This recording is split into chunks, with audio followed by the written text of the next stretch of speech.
నిన్న మనం శివాంగ సాధకులు చేసే అతి ముఖ్యమైన శివ నమస్కారం గురించి తెలుసుకున్నాం. శివాంగ సాధకులు ప్రతిరోజు ఎంటీ స్టమక్తో చేశాక సర్వేభ్యో మంత్రాన్ని 3 సార్లు ఏకాగ్రతతో సద్గురు జగ్గి వాసుదేవ్జీ చెబుతారు. ఆ సద్గురు గొంతులో పలుకుతున్న ఆ సర్వేభ్యో మంత్రాన్ని విందాం. సర్వేభ్యో దేవేభ్యో నమః.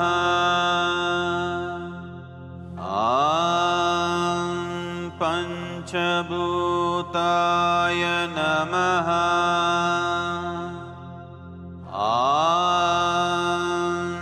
శ్రీ సద్గురువే నమః.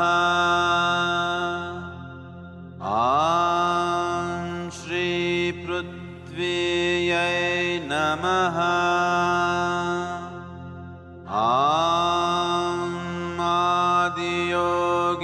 ఆదియోగీశ్వరాయ నమః.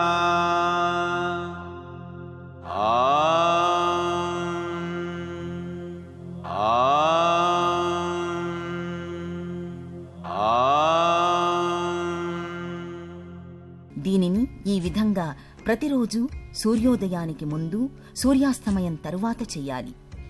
శివాంగ సాధకులు ప్రతిరోజు శివ నమస్కారం, మంత్రోచ్చారణ చేసిన తరువాత బిల్వ వేప పత్రాలను చప్పరించాలి.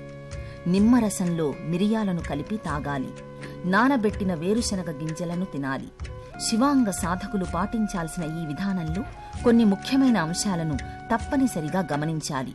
హెర్నియాతో బాధపడేవారు ఈ శివ నమస్కారాలను పరుపుపై గాని లేదా మెత్తలున్న కుర్చీలో కాని కూర్చుని చెయ్యాలి. ఓం నమః శివాయ.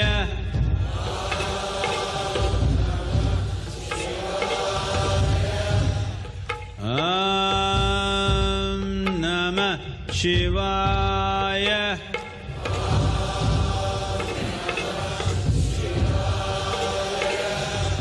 ఓం నమః శివాయ.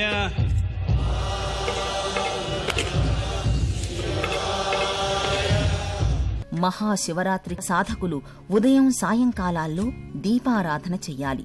ప్రమిదల దీపాలు దొరక్కపోతే కొవ్వొత్తులు ఉపయోగించవచ్చు. ఈ దీపారాధన చేసిన తరువాత ఉదయం 12 సార్లు, సాయంత్రం 12 సార్లు యోగ యోగ యోగేశ్వరాయ నమః, ఓం నమః శివాయ. యోగ యోగ యోగేశ్వరాయ. భూత భూత భూతేశ్వరాయ.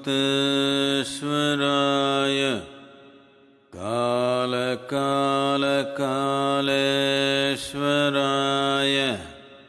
శివ శివ సర్వేశ్వరాయ. శంభో శంభో మహాదేవాయ.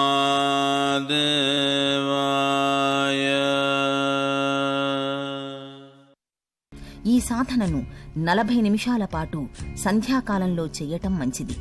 సూర్యోదయానికి ముందు 20 నిమిషాలు, తరువాత 20 నిమిషాలు, సూర్యాస్తమయానికి 20 నిమిషాల ముందు, తరువాత 20 నిమిషాలు చెయ్యాలి.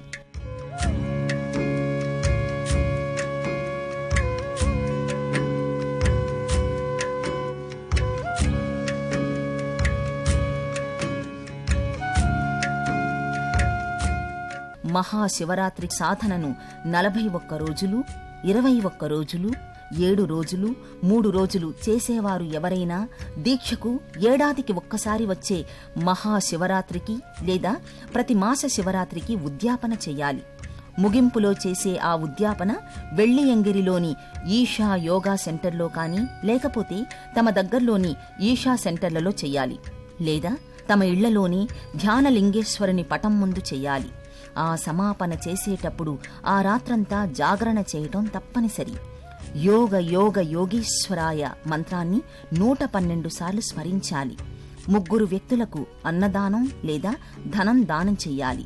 ఒక బిల్వపత్రం గాని, వేప ఆకు గాని, త్రిదళంగా ఉండే పత్రాన్ని ధ్యానలింగానికి సమర్పించాలి.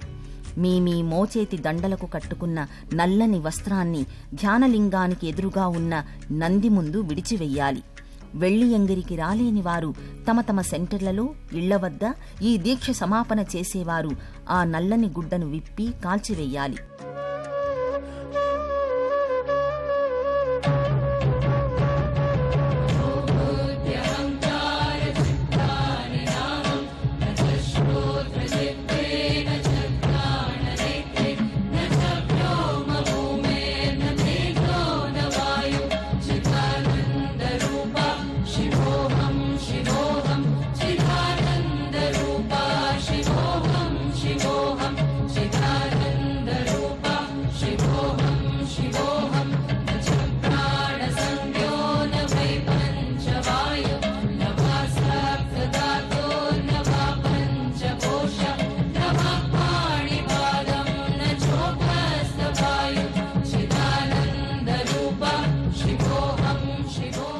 ఈ శివాంగ సాధన గురించిన మరికొన్ని వివరాలు రేపు తెలుసుకుందాం.